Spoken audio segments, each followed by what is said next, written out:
Hi, everyone. Welcome to another Q&A live. Um, I'm here today to answer all of your OET questions. I can see there's already a couple of questions there in the that I can see that have been submitted a bit before the session. So thank you for your questions. For those of you who've just joined or are new to this session, we've got a very simple format for the session, which is basically if you have a question, it could be any question, a question on any part of the test, subtest that you'd like to know more about, or you have this question that you've wondered about and not known where exactly to get the answer. So any question on preparation, put it in the chat. So put it into your comment section on Facebook or YouTube, wherever you're joining from today. And that question will come to me, and I will answer all of those, as many of those questions as possible. So welcome, and thank you for joining. We've already got quite a few saying hello in the chat, so thank you for that as well. Um, all right, so let's start with the first question, which is from Aswati. Aswati on YouTube asks, can you please explain the percent and percentage? Um, I guess, can you explain percent and percentage in OET reading part A? So, Aswati, I'm going to put in to the chat a really good video that actually explains this in a little bit more detail, and also in the context of what reading part A is all about and what you should keep in mind when you are answering reading part A questions. And basically, what you're trying to do in your answers in reading part A is to be as accurate as possible. And this means that you copy the answer exactly as it appears. You pick out absolutely the accurate answer. But also, what it also means is that you don't add words that aren't needed, or words repeated from the question. If you imagine yourself in the workplace, and if someone asks you, what percentage of burns does this patient have, for example, you would answer very accurately. You would say 8%, right? So it works the same way in reading part A. When you answer a question about percentage, you are answering the question accurately. And what candidates often, with this word, often get confused about is the instruction that we have not to repeat words from the question. And they feel maybe percentage is writing the symbol would be a repetition of the word percentage, but it's not. When you write your answer for that kind of question, just like the example I've given, you would write the symbol, because that stands for percent. So think about it that way, in the sense of you're answering a question. A colleague has asked, and you need to be accurate, and you need to be specific. So that's the answer for that. But I would encourage you to watch the video that I've posted there in the chat, because that has a lot more detail, and a lot more examples, really, that will help you understand why it's like this, just beyond that one question that you have there. So you'll be able to successfully answer all of your reading part A questions. I've got a question here from Catty. Catty is asking, can you give some tips for OET beginners? That's a great question, and definitely something to think about. Something that you might be thinking about, Catty, if you're new to the test. Where do I begin? That's quite natural, and there's lots of information out there that you can get on different social media pages, different groups. And so I would say one of the first tips that I can give you is to actually visit our OET Ready page. Our OET Ready page is on oet.com, which is our website, and I'm going to put it into the chat there.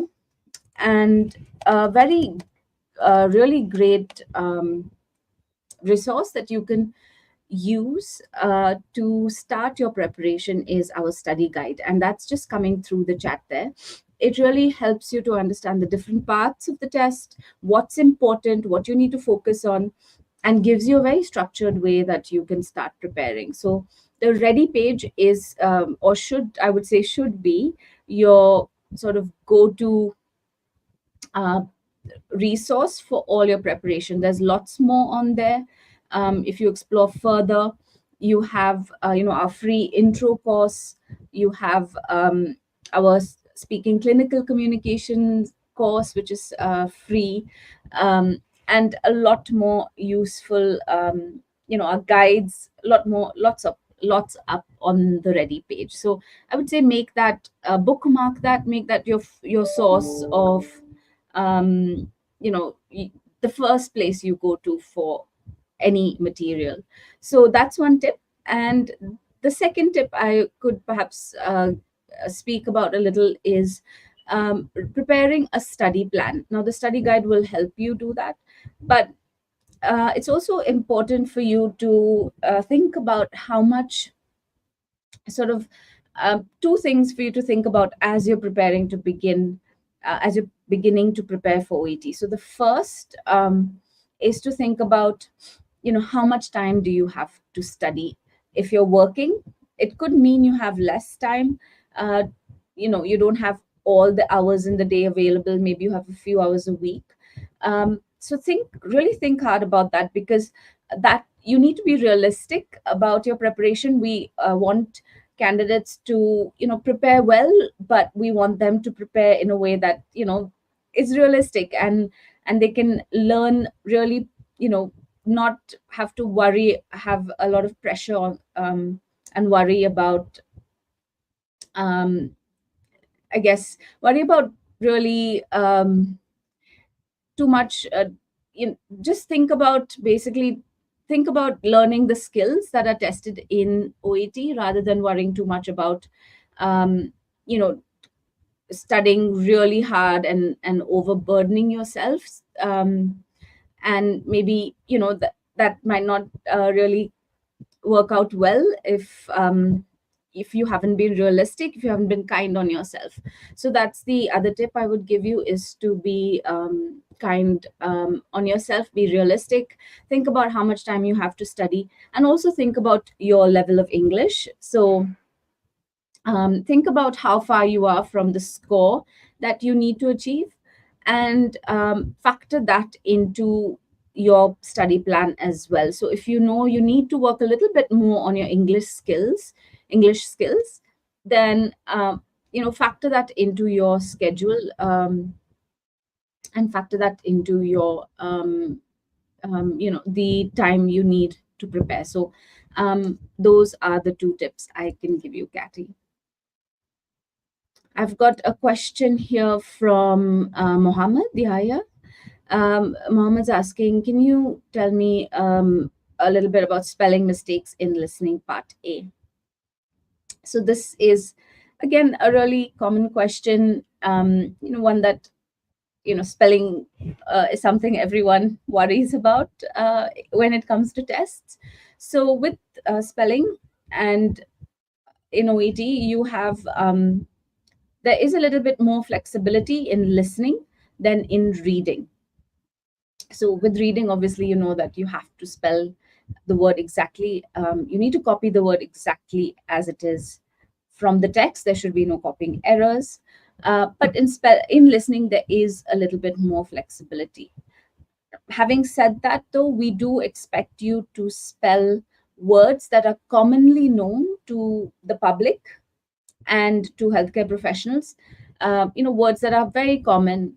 Everyone would know, like cholesterol, diabetes, hypertension, those sorts of protein, those sorts of words. We would expect you to spell them accurately. So again, um, like I said, there is a bit of flexibility, but there is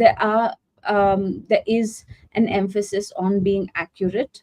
And so it's a good idea to not neglect spelling, but to work on your spelling as well. And I'm going to post into the chat now a little bit about our listening, just the FAQs from our listening page. Um, these FAQs are there for all of our subtests. So you'll find them on our ready page, um, and you'll find there the answer to your question, as well, for that I've just explained, but for later reference, as well.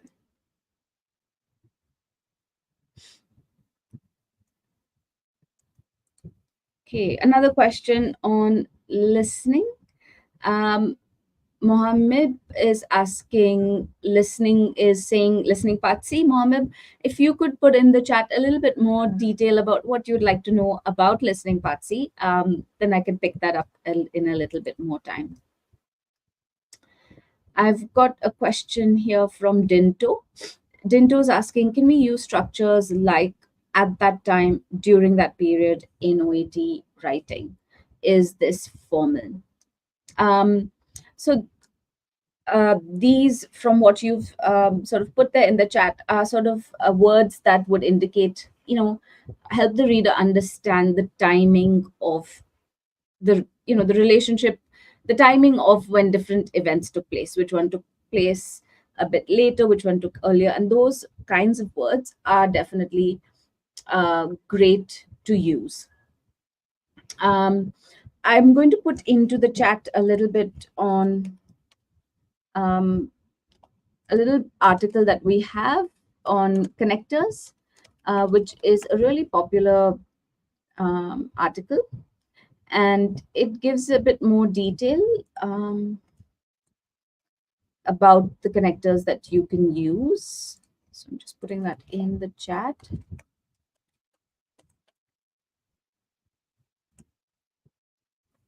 For you to refer to, Dinto.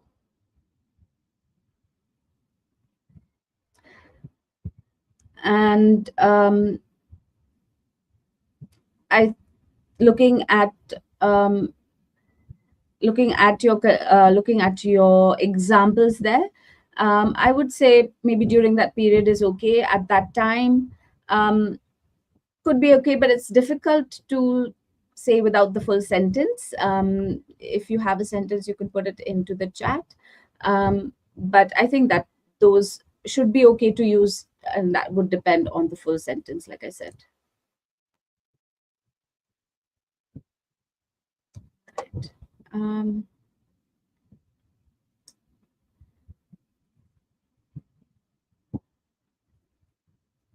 Okay. I've got a question here from Aithal. Aithal on YouTube's asking, my score's 3. So your score's there, and then a question about remarking, if you should apply for remarking.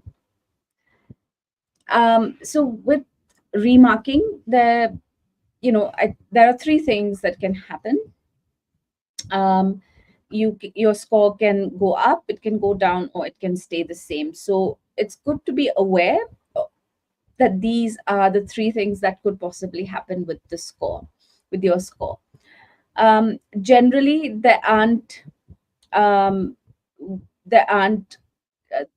generally, if you're thinking about reading and listening, if you think about it, it's part A, the part A that is going to be remarked, because part B and part C are computer marked.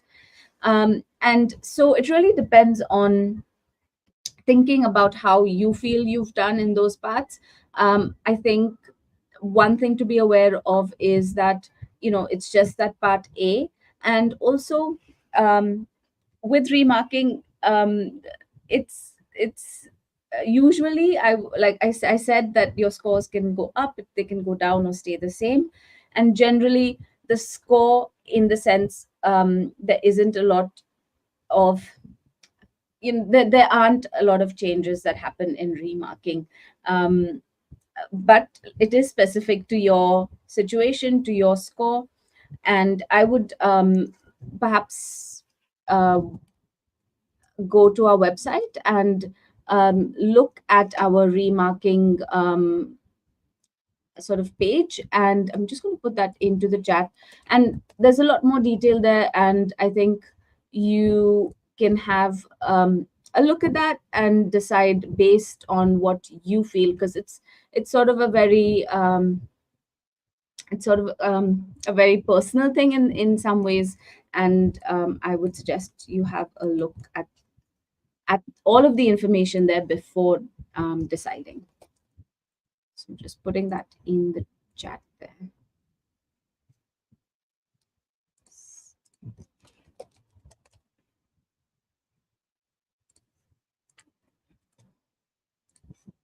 Right.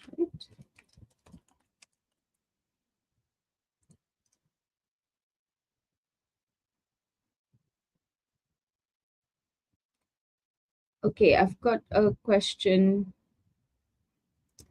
here from Umar. Umar is asking, I'm not improving reading part A and listening part C. What do I do? So I think we've just, um, I think let's have a look at, I'm going to give you one tip for that would address both of those things, because there is um, there is something that can help sort of overall build up your skills. And then perhaps we'll look at listening part C, because that was another question there in the chat. So with OET, with reading and listening, there are three parts to each subtest, and each of those parts uh, tests different skills that you need in your workplace. So when you think about it, the skills that you need for reading part C will be, listening part C will be a little bit different from what you need for listening part A. And similarly for reading part A, slightly different from reading part C. Although, of course, you are doing reading and, of course, you're doing listening. So it's good to understand what the skill is that you're being tested on, and really work on that skill. The other thing to keep in mind is what kind of things will you be listening to and reading in each of the parts. So if you're having trouble with reading part A, the kinds of things that you probably need to get better at are, um, reading very quickly reference kind of documents like dosage charts, treatment pathways, and isolating information from those. Um, there is a lot of sort of skimming and scanning, as we call it, that you need to do and improve that skill. Um, with listening part C, the setting is um, a presentation or an interview, and the topics are about developments in the field. So developments that could impact patients, could impact professionals um, in the medical field. So listening to more of those kinds of interviews and presentations would help build that your familiarity with those kinds of listening texts or audios. So that would be my advice, is to understand what skills are needed for each part, and read more or listen to more of those skills, those kinds of texts or audios. So I think that is a good place to begin. And I'm going to put into the chat our reading week and our listening week playlists, and those just looking for them right now. So if you have our reading week playlist, there's a lot in the first session and the last session on that YouTube playlist that will help you understand a little bit more about the skill, what I've just explained. So that's the reading playlist coming through, and then the listening week playlist coming through as well.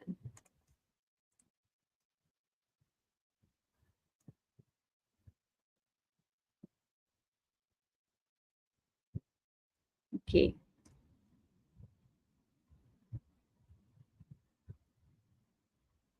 Um,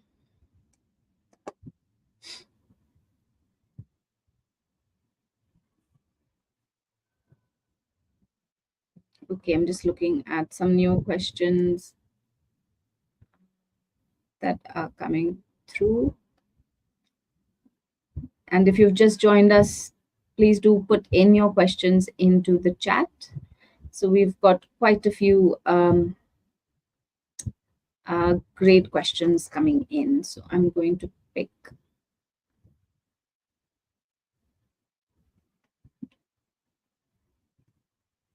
this one up. Um,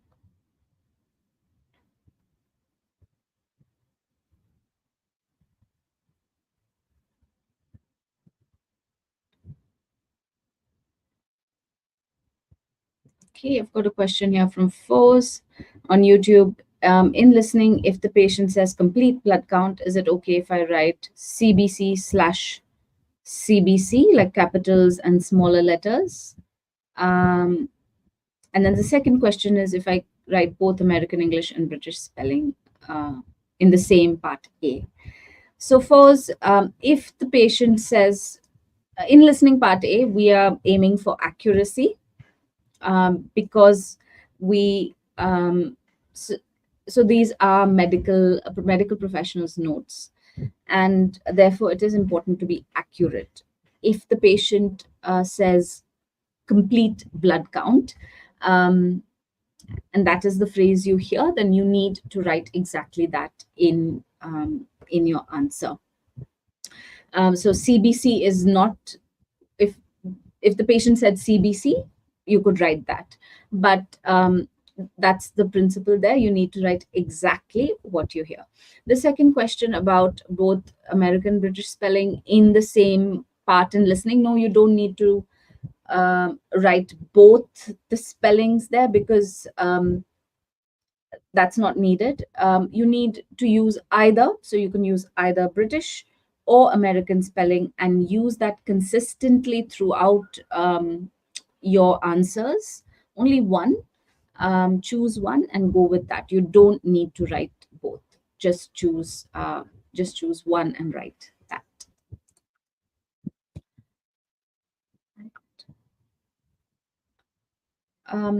So I've got a couple of questions that are sort of related about reading part C. So I'm going to pick that up. So I can see Mary's question here. How do I get a high score in part C? And again, I can see just behind that is Chetnaka's question on one strategy which can help in part C. So I'm going to just take this question off and put in the slide here, which shares a few tips on reading part C. So the first one is obviously time management, which is to think about how you're going to divide your time between part B and part C. You have 45 minutes for both, and that means you've got roughly about how we would divide it is perhaps 10 to 12 minutes for part B, and then the rest of the 35 minutes divided between the two part C passages. So good idea to manage your time and practice that. That's the first thing to keep in mind. The second thing is to find evidence for all of the options. Now, what this means is, of course, that you try to find the correct answer and within the paragraph look for reasons why that is the correct answer. But while you're practicing, at least you should try and also look for evidence for why the other answers are in for why the other options are incorrect. And this will really help you become more confident of your answer. And as you get better at doing this, you sort of will be able to do it um, quite, it will come to you quite naturally while you're answering your questions on test day. So it's good to get used to that, because that will help you really engage with the text rather than just trying to look for the answer. And it's okay if it takes you a bit of time to do that in the beginning. Give it that extra time, that's fine. But just get used to doing that as a habit. One way that you could really focus on the text, and this is something to try if you've still got a little bit more time left for your test, you've got a bit more practice time ahead of you, um, try answering the question just using the text. So don't look at the answer options, cover the answer options, read the question, read the paragraph, and try and see if you can work out the answer just by looking at the paragraph, and try and word it in your own using your own words. Um, Once you're confident of that, then open up the answer options, uncover them, and then see which answer option is closest to the answer you have arrived at before looking at them. This is a really good one because it really makes you it really does two things. It helps you not be distracted by the incorrect options, and it helps you really get a good grasp of the meaning. And that's what you need to do. You really need to get a good grasp of the meaning of that paragraph, so that you can be confident in your answer. So I hope that has helped. um,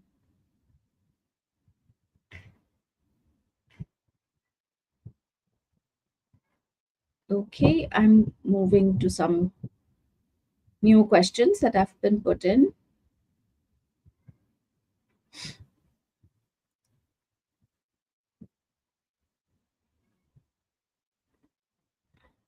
So I've got a question here from Sanya. It says, Sanya saying, do we need to say Mr. or Miss during role plays while addressing the patient or the bystander?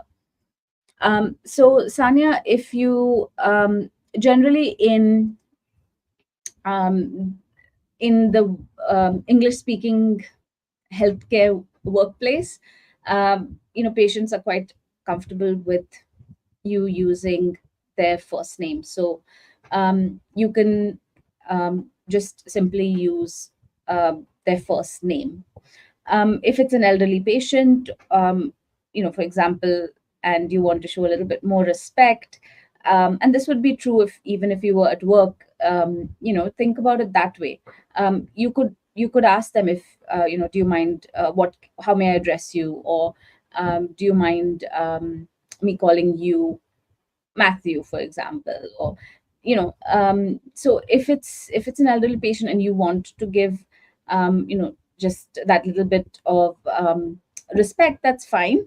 But generally, most people and in these settings are happy and quite comfortable with just their first name being used. And what I'm going to do is put into um, the chat article that we have on our Ready page that I mentioned, how to start the role play.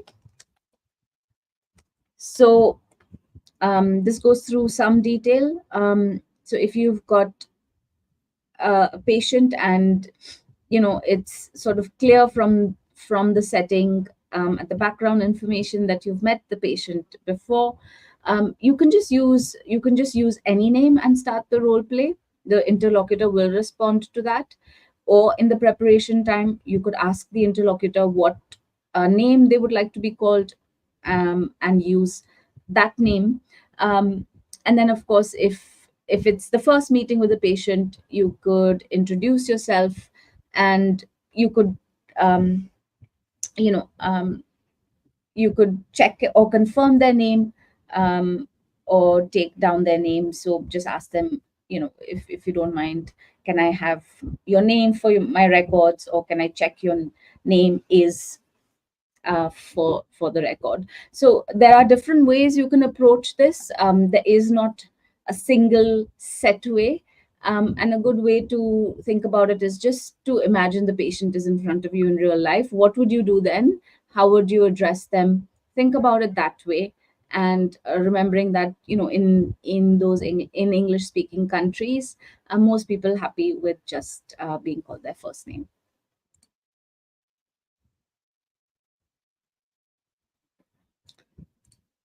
Okay, I've got a question here from Sally, asking on Facebook, how is OET listening scored? Is 30 marks fixed? So you have 42 marks available that you can score in OET listening, just like in reading. And I think what you're asking about is more, how many marks do I need to get a B? And um, what our advice is that you aim to get between 30 and 32 when you're using official OET material to practice. That can be that sort of a guide that will sort of tell you, like, just check that you are on the right, uh, you're on the right track. You're doing well, and you're doing well enough to get a B on test day. That being said, however, it's important to remember also that that's just the minimum. Obviously, if you're getting better, so we would say, aim to get as high as possible, even over that minimum limit that I've just described. um, the better, the more you get, the better, and the more confident you can feel of getting a B.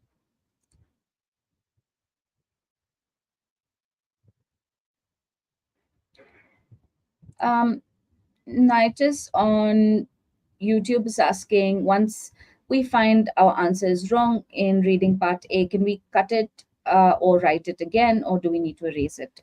So, Nitis, I assume you're talking about the paper based test. So, yes, you could do any of those things as long as it is clear to the assessors what your final answer is. So, if you've cut it, and then, maybe written on top, again cut that, and it's just not clear, then that is not going to be easy to mark, and that could end up you losing marks. So I would say, whatever method you use it consistently, and use it so that it is clear to the assessors um, what your final answer is.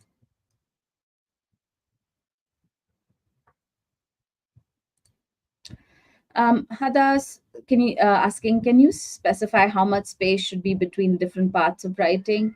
Is it always one line, or some parts have a double line space? So I think, Hadas, what you're referring to is the paragraph space, that um, to differentiate the paragraphs. And if that is so, that's really up to you how you want to uh, show the difference between paragraphs.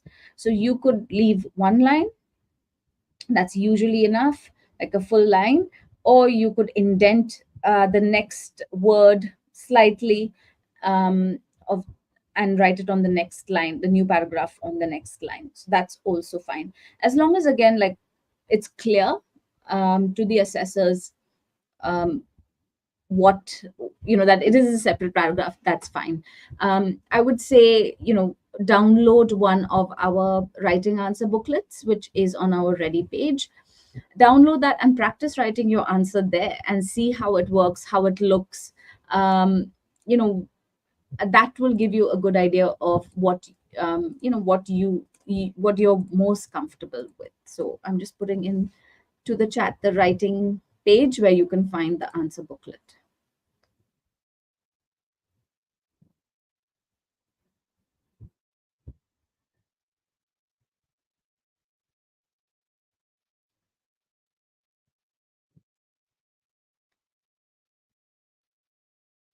I'm just picking up some new questions.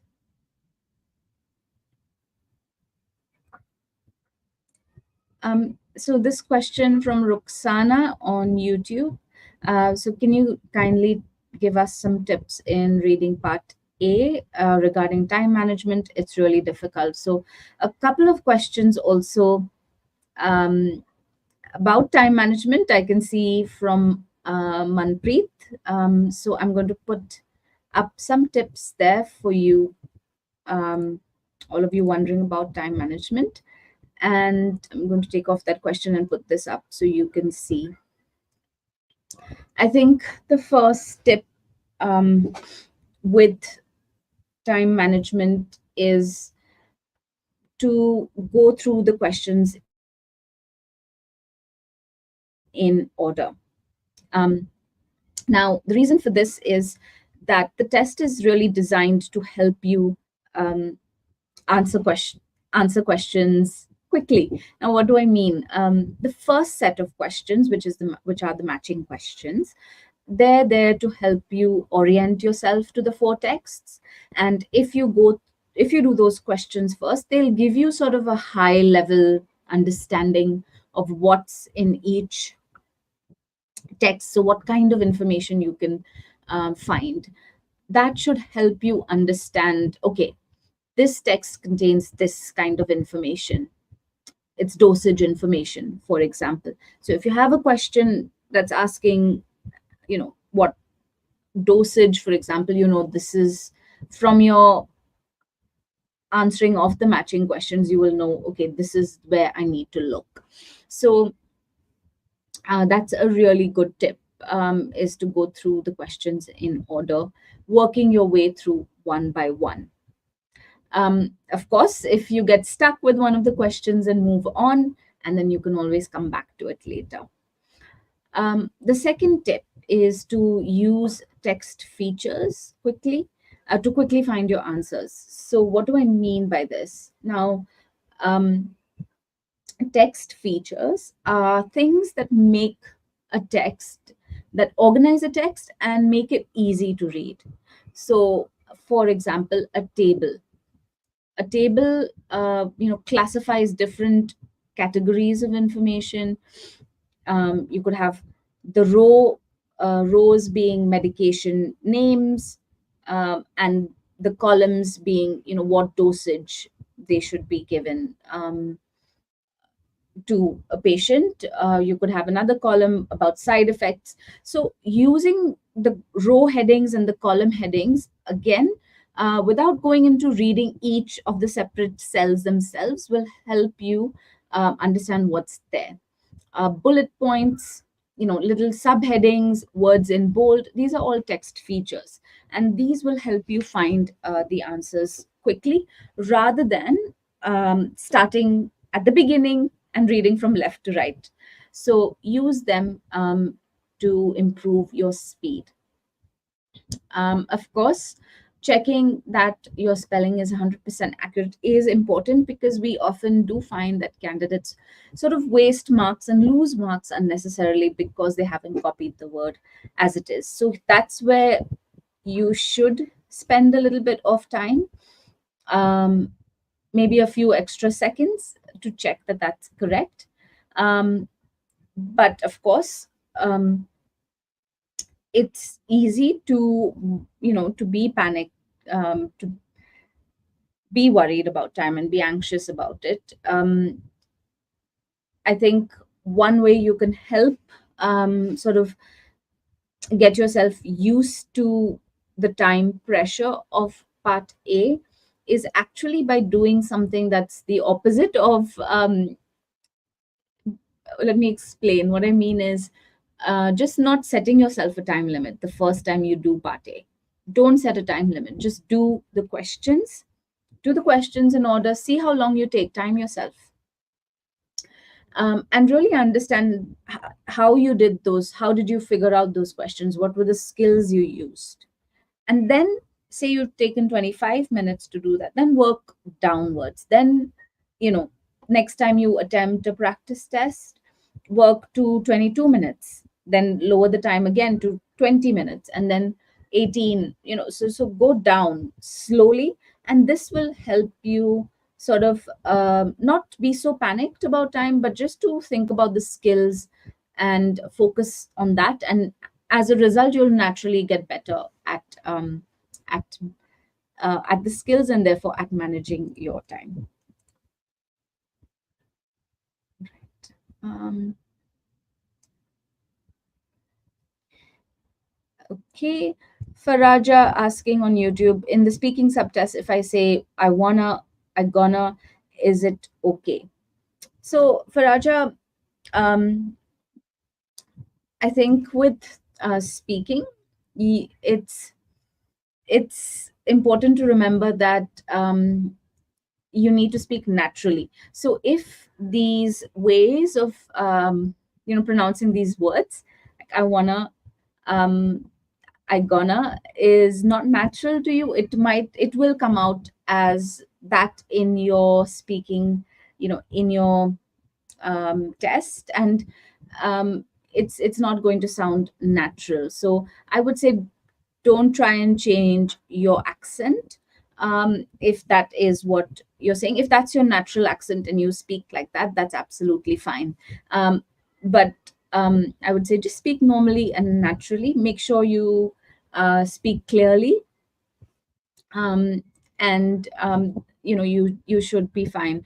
I think if you do find that there are some words that you need to improve your pronunciation because the words aren't clear to someone else, the way that you pronounce them, you could work on those. But just for sounding a certain way, you don't need to do that. Just speak normally and naturally.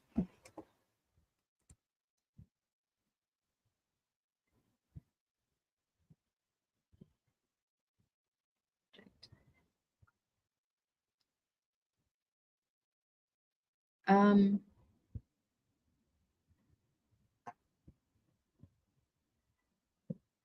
okay, I'm just looking for some new questions. Thank you for all the questions coming through. It's um, great to read all of these questions. And I am going to just look for some questions, newer questions. So I've got a question here from NM. How can someone get access to many reading part A materials? So NM, I am going to put into the chat our complete guide to reading part A, which is um, a wonderful sort of resource that will help you understand, of course, the skills, but at the end there are some recommendations for places that you could go to continue to improve these skills. Now, this is our complete guide. But another place that you can also visit, that will give you access to authentic OET reading part A materials, is our OET store. And in particular, our reading skills course, which has some great materials and lots of great tips as well, to help you sort of understand you know how you can improve. So I'm going to put it into the chat now, the reading skills course. So our store, just like the OET reading skills course, has a lot more material there which you can purchase.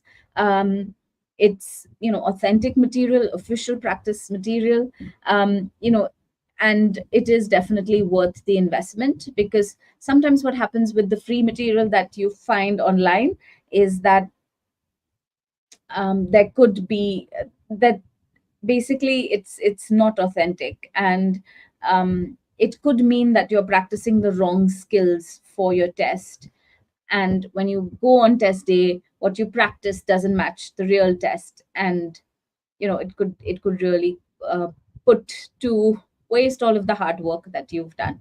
So using authentic materials is a great idea, and it's a great investment as well, because you can trust those materials. So I would say, check out our Ready page, in particular the guide that I posted, but also, there's a lot more options available on our store as well.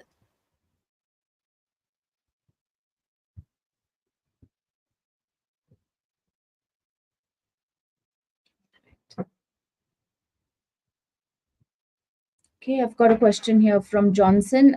Is it okay to start answers with capital letters for listening and reading part A?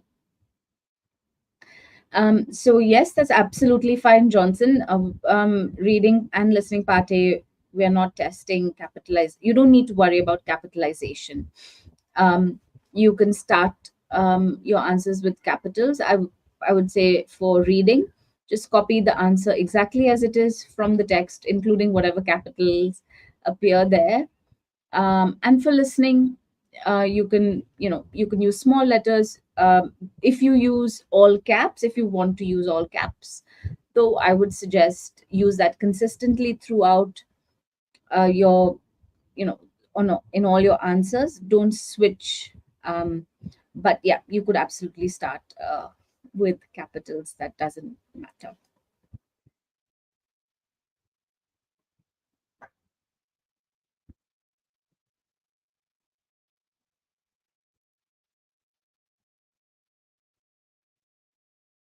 Right, I'm just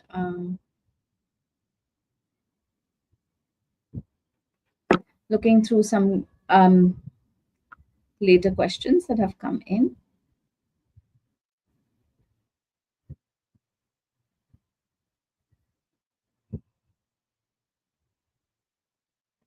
Okay, I'm going to answer this question from Fairs. Is CBT easier in OAT? So Fairs, whatever test you take, whether that's a computer-based test, um, or your paper-based test, the challenge or the difficulty level is the same. All right. So OET is a standardized test. It's internationally accepted by different regulators from different countries, and so we have had to prove to these regulators that anyone, whatever whenever they write the test, whatever mode they write the test in, whether it's computer or paper, it's that the test is fair to them all. It gives them all equal opportunity to prove their proficiency levels, to prove their English levels. So it's not that CBT is easier than paper. Paper's more difficult. No, the level of challenge is the same. What I would say though is it really depends on you, because if you're someone who's very used to using the computer, you're very familiar with typing, with the scrolling and things like that, and reading from a screen, you're really good at that, then that is perhaps the best mode for you to take, because that's something you're comfortable with. um, if you're someone who is better with paper, better at writing, faster writing, you like to hold things in your hand as you read them and flip through, then paper based would be the best option for you. So it really depends on what you're comfortable with. You need to think about that first, um, and practice according to that, because yeah, like I said, the level of challenge is the same.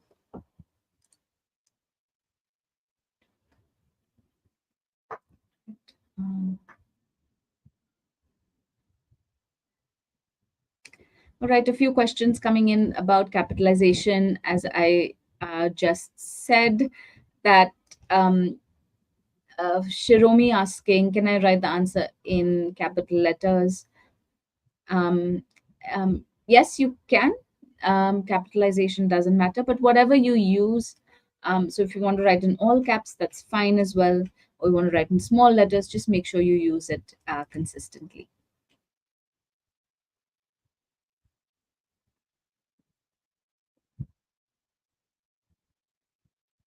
All right.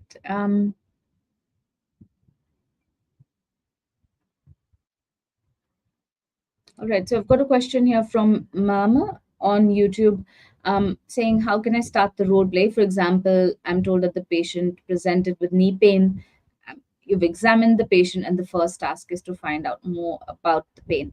So, I'm going to repost a blog that I just posted earlier, which is how to start the role play. But just to answer that specific part of your question, is, you know, in some speaking role plays, the setting and the background information tells you that you have examined the patient. And so you can simply just begin by saying, thank you for letting me examine your knee, and then continue with the first task. Just think about it, like how you would think about it like how you would do it in real life. If a patient was in front of you and you had just finished examining their knee, what would you say? You would say, oh, thank you, and then move on to whatever you were going to do next. So think about it the same way. And I am going to put into the chat a great blog that we have on um, how to start a role play in speaking. So I'm just reposting that. There's lots of great examples there that you can use.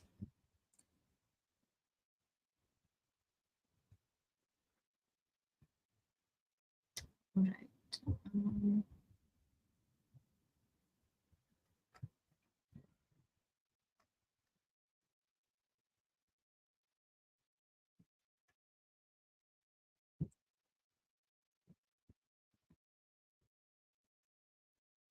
I've got some questions on um, listening again. So I'm going to just pick up this one from Rose. What if I forget to put articles or S in listening part A? Will I lose the whole mark on the question? So there are two different things there, Rose. Articles are optional in listening part A, so you don't need to worry about them. They're often not going to be a part of your answer. But even if you do hear the article, it's optional. If you do add the article, it's optional. And you'll see this in our official sample papers. Any words like that are optional are marked in the answer key with brackets around them. So if you go to our listening page and look at a sample answer and the answer key, a sample um, listening test and the answer key, you'll see the articles in brackets. So that's a separate issue. With the S in listening, in answers, yes, I think that if you miss that, there could be a difference, a world of difference between a word with an S and without an S. So for example, I and eyes, there's a difference between a patient having pain in just one eye and both eyes. So I would say pay attention to those, to the endings, and whether the word is a singular or plural. That's often one way where candidates miss marks, unnecessarily lose marks, if they haven't um, picked up on that the picked up on that. So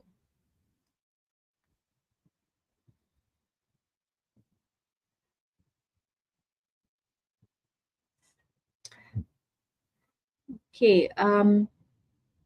So we're sort of in the final 5 minutes. I think I've got some unanswered questions, which I'm going to uh, pick up now, a couple maybe.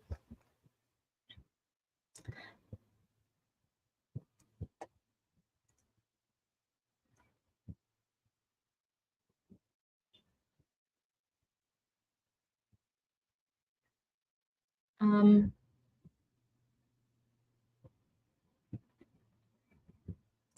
okay, Faraja again asking the difference between American and British spelling. So if I write diarrhea and diarrhea, so one spelled differently than the other, will I be marked right? So as I explained a bit earlier, Faraja, just choose one spelling. So either the first spelling you've given there, the OEA, or the second spelling HEA. So just choose one uh, to use. You don't need to write both spellings. You just need to write one kind. So you just need to write the British version or the American version. Both are correct, but you only need to use one. Only choose one and write that and use that in your test. And if the next answer is color, for example, and you've decided to go with British spelling for your diarrhea, then make sure you go with British spelling for the word color as well.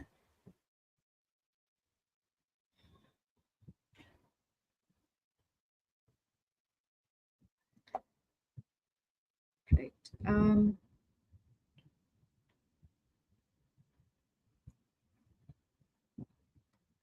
Okay, so I am going to just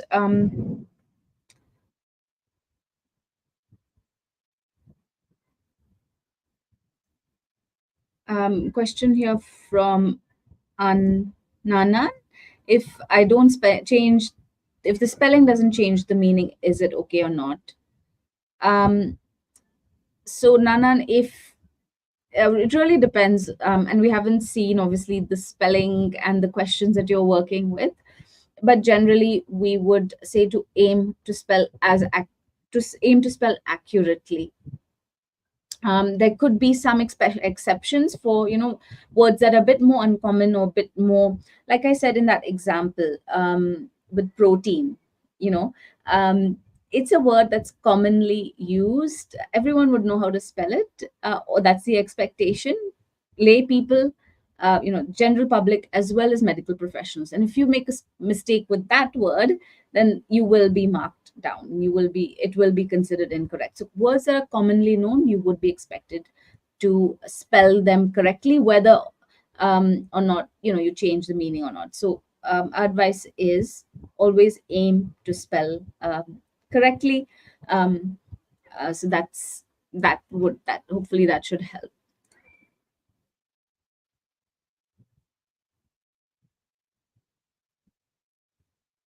All right. I have, just before we clock off for the session, I'm going to just talk a little bit about our graded sample booklets.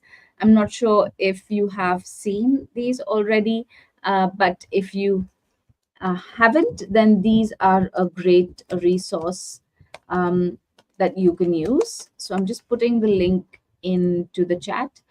These sample booklets are um, basically gives you the 30 speaking samples and 30 writing samples, so real candidate samples that have been marked by assessors and graded, so you can really understand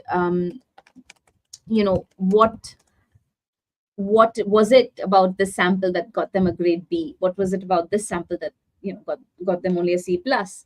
So and those that will really help you understand the difference between the grades.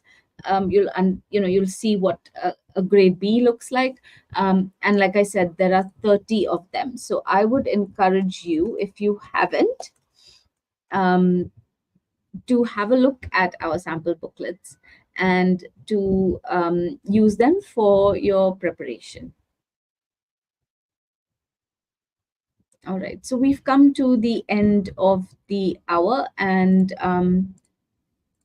thank you for all of your questions. If you haven't had your question answered here, remember that you can always go to our Facebook page, our messenger, pop in your question there, and you will get an answer from the education team within 24 hours. So don't worry, there's still more ways you can ask us questions.